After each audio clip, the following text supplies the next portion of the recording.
Imagine करो कि तुम अपनी सारी सेविंग्स क्रिप्टो करेंसी में खो दो। ये हकीकत थी उन हज़ारों लोगों के लिए जिन्होंने वन कॉइन स्कीम में इन्वेस्ट किया था। यह डिजिटल करेंसीज की हिस्ट्री का सबसे बड़ा फ्रॉड था, जिसमें $4 बिलियन का फ्रॉड किया गया। सिर्फ साल 2016 में लोगों ने $1.9 बिलियन इस स्कीम में खो दिए। इस स्कीम की मास्टरमाइंड थी रूजा अग्नातोआ, जिसे क्रिप्टो क्वीन भी कहा जाता था, जो साल 2017 से अब तक गायब है। ना सोशल मीडिया, ना ट्रैवल रिकॉर्ड, ना कोई सिग्नल। इंटरपोल, FBI, यूरोपोल सब उसे तलाश कर रहे हैं, लेकिन क्रिप्टो क्वीन अब तक पकड़ में नहीं आई। ये तो हम सब जानते हैं कि बिटकॉइन पहली क्रिप्टो करेंसी थी जो साल 2009 में सतोशी नाकामोटो ने बनाई थी। लेकिन ये करेंसी बनाई क्यों गई थी, आइए समझते हैं। एक लड़का एक स्टोर में जाता है, एक एटम उठाता है और कैशियर के पास ले जाता है। कैशियर उस एटम की प्राइस बताता है और वो लड़का अपने वॉलेट से कैश निकाल कर उस कैशियर को दे देता है। इस तरह ये लेन देन कंप्लीट होती है और वो लड़का अपनी एटम लेकर स्टोर से चला जाता है। इस person to person cash transaction के एग्जाम्पल में खरीदार और बेचने वाले के अलावा कोई थर्ड पार्टी नहीं थी। किसी बैंक की ज़रूरत नहीं पड़ी इस लेन देन को कंप्लीट करने में, इसीलिए ये लेन देन बहुत ही आसान थी। मगर क्या होता अगर वो लड़का डेबिट कार्ड से पे करता? अगर वो लड़का डेबिट कार्ड से पे करता तो उस प्रोसेस में कई पार्टीज शामिल होती। दोनों तरफ से ट्रांजैक्शन रिक्वेस्ट के कानूनी तौर पर लीगल होने के कई सिक्योरिटी चेक्स होते। इस ओवरहेड की वजह से ज़्यादा फीस लगती, इसीलिए डेबिट कार्ड से ट्रांजैक्शन उस लड़के को ज़्यादा महंगी पड़ती as compared to simple cash for product exchange के। इस सिंपल कैश ट्रांजैक्शन को बिटकॉइन या दूसरी क्रिप्टो करेंसीज में पेयर टू पेयर P2P कहा जाता है। नाकामोटो ने यह सिस्टम इसलिए बनाया था ताकि लोग बैंक की ज़रूरत के बगैर ऑनलाइन ट्रांजैक्शन कर सकें, जैसे एक person to person cash transaction होती है। नाकामोटो का आइडिया कैश ट्रांजैक्शन से एक कदम आगे था, यानी कैश के इस्तेमाल को बिल्कुल ही ख़त्म कर देना। उसने एक ऐसे सिस्टम की एडवाइस दी जो डॉलर्स, यूरोस या दूसरी सेंट्रल बैंक कंट्रोल्ड करेंसीज को इस्तेमाल करने की बजाय एक नई डिजिटल करेंसी को इस्तेमाल करना था, जिसका सप्लाई फिक्स होगा और जिसे कोई सेंट्रल ऑर्गेनाइजेशन कंट्रोल नहीं करेगी, जिसके ज़रिए लोग आसानी से ऑनलाइन ट्रांजैक्शन कर पाएंगे बिना किसी एक्स्ट्रा चार्जेस के। लेकिन आज तक ये करेंसी रेगुलर करेंसी क्यों नहीं बन सकी? जिस तरह हम पैसे देकर कोई चीज़ खरीदते हैं, उस तरह हम कोई डिजिटल कॉइन देकर कोई चीज़ क्यों नहीं खरीदते? इसका जवाब इन 5 पॉइंट्स में है।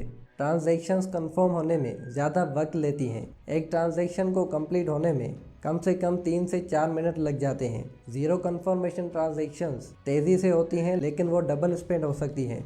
ज़्यादातर लोग इसे एक इन्वेस्टमेंट के तौर पर देखते हैं, ना कि एक यूज़फुल करेंसी के तौर पर। एक एवरेज सिटीज़न के लिए ये इस्तेमाल करना टेक्निकली चैलेंजिंग है। माइनिंग सेंट्रलाइज हो रही है और इस वक्त लोगों के लिए, यहाँ तक कि बिजनेस के लिए भी अवेलेबल नहीं है। यहाँ तक आप ये तो समझ गए होंगे कि ये क्रिप्टो करेंसी बनाई क्यों गई थी और क्यों ये आज तक रेगुलर करेंसी नहीं बन सकी। अब ज़रा इसे एक इन्वेस्टमेंट के तौर पर देखते हैं। सबसे पहला सवाल, बिटकॉइन या दूसरी क्रिप्टो करेंसीज इतनी वॉलेटाइल क्यों होती हैं? प्राइस वॉलेटिलिटी का मतलब है कीमत का तेज़ी से ऊपर नीचे होना। बिटकॉइन की प्राइस कभी कुछ दिनों में 20% बढ़ जाती है तो कभी 30% गिर जाती है। यही वजह है कि लोग क्रिप्टो को डेंजरस, रिस्की और कभी कभी स्कैम समझने लगते हैं। लेकिन सवाल ये है कि बिटकॉइन की प्राइस में ये उतार चढ़ाव एक्चुअली होता क्यों है? इसका जवाब इन 4 पॉइंट्स में है। Market demand, investor behaviour, regulatory news और broader macro economic trends. Market demand का मतलब है किसी चीज़ की वो क्वांटिटी जो लोग किसी फिक्स टाइम और फिक्स प्राइस पर ख़रीदना चाहते हों। ये डिमांड मुख्तलिफ फैक्टर्स के ज़रिए अफेक्टेड होती है, जिनमें लोगों की नीड्स, इंटरेस्ट, इनकम लेवल्स और मार्केट में दूसरे ऑप्शंस शामिल होते हैं। मिसाल के तौर पर अगर किसी चीज़ की डिमांड ज़्यादा है तो उसकी कीमत बढ़ जाती है, क्योंकि ज़्यादा लोग उस चीज़ को ख़रीदना चाहते हैं। और अगर डिमांड कम है तो कीमत गिर जाती है, क्योंकि लोग उस चीज़ में इतनी दिलचस्पी नहीं रखते। मार्केट डिमांड किसी भी प्रोडक्ट या सर्विस के लिए हर वक्त चेंज होती रहती है और ये चेंज लोगों के बिहेवियर, इकोनॉमिक सिचुएशन और स्पेसिफिक टाइम की नीड्स पर डिपेंड करती हैं। इन्वेस्टर बिहेवियर का मतलब है वो मेथड्स और एटीट्यूड्स जिनसे इन्वेस्टर्स अपनी इन्वेस्टमेंट्स को हैंडल करते हैं और डिसीजंस लेते हैं। ये बिहेवियर डिफरेंट फैक्टर से अफेक्ट होते हैं, जिसमें इमोशंस, साइकोलॉजिकल बियासेस, मार्केट ट्रेंड्स और फाइनेंशियल गोल्स शामिल होते हैं। मिसाल के तौर पर अगर मार्केट में पैनिक हो जाए तो इन्वेस्टर्स डर की वजह से अपने शेयर्स सेल करना शुरू कर देते हैं, जिससे मार्केट प्राइसेस नीचे गिर जाती हैं। इसी तरह अगर कोई गुड न्यूज़ आए तो इन्वेस्टर्स होपफुल होकर ज़्यादा खरीदारी करते हैं, जो प्राइसेस को इंक्रीज करती हैं। इन्वेस्टर बिहेवियर हर वक्त चेंज होता रहता है और मार्केट वॉलेटिलिटी में इम्पोर्टेंट रोल प्ले करता है। रेगुलेटरी न्यूज़ का मतलब है वो अपडेट्स और रिपोर्ट्स जो गवर्नमेंट इंस्टीट्यूशंस और रेगुलेशंस के नए लॉज, पॉलिसीज़ और रूल्स के बारे में होते हैं।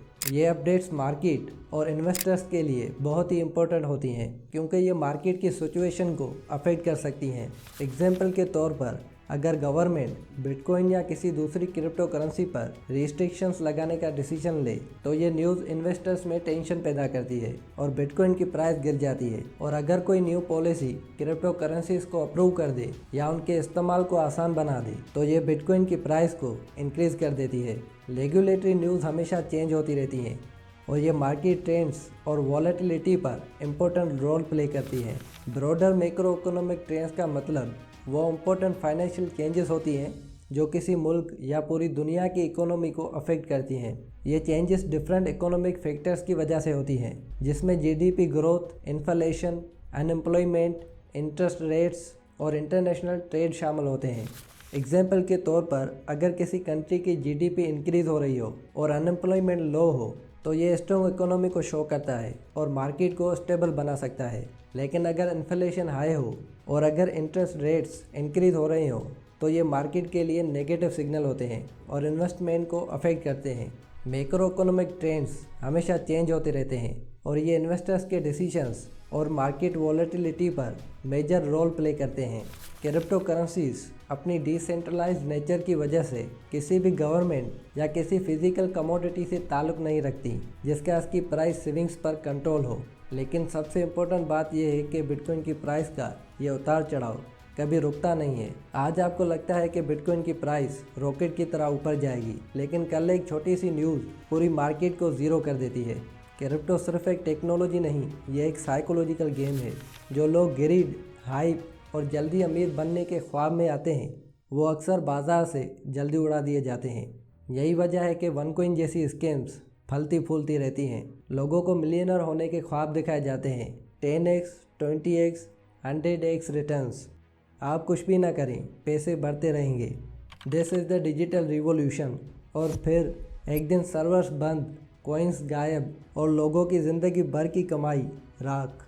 क्रिप्टो क्वीन ने यही किया, लोगों के ट्रस्ट को लेवरेज बनाया, टेक्नोलॉजी का नाम यूज़ किया और $4 बिलियन लेकर हवा हो गई।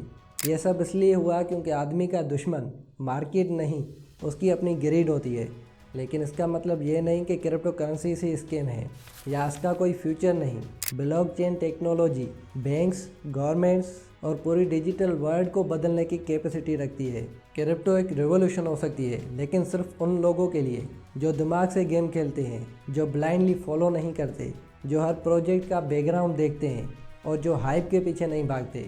ये मार्केट उन लोगों के लिए नहीं जो जल्दी पैसा बनाना चाहते हैं, ये उन लोगों के लिए है जो सोच समझ कर गेम खेलते हैं। अगर आप क्रिप्टो करेंसीज में इन्वेस्ट करना चाहते हैं तो एक रूल हमेशा याद रखना, never invest your life savings, never invest in hype, always research before buying, only invest the amount you can afford to lose. क्योंकि क्रिप्टो दो चीज़ें दे सकती है। अगर आप समझ कर खेलें तो ये आपको फाइनेंशियल फ्रीडम दे सकती है, और अगर आप ग्रीड से खेलें तो ये आपको कंगाल बना सकती है।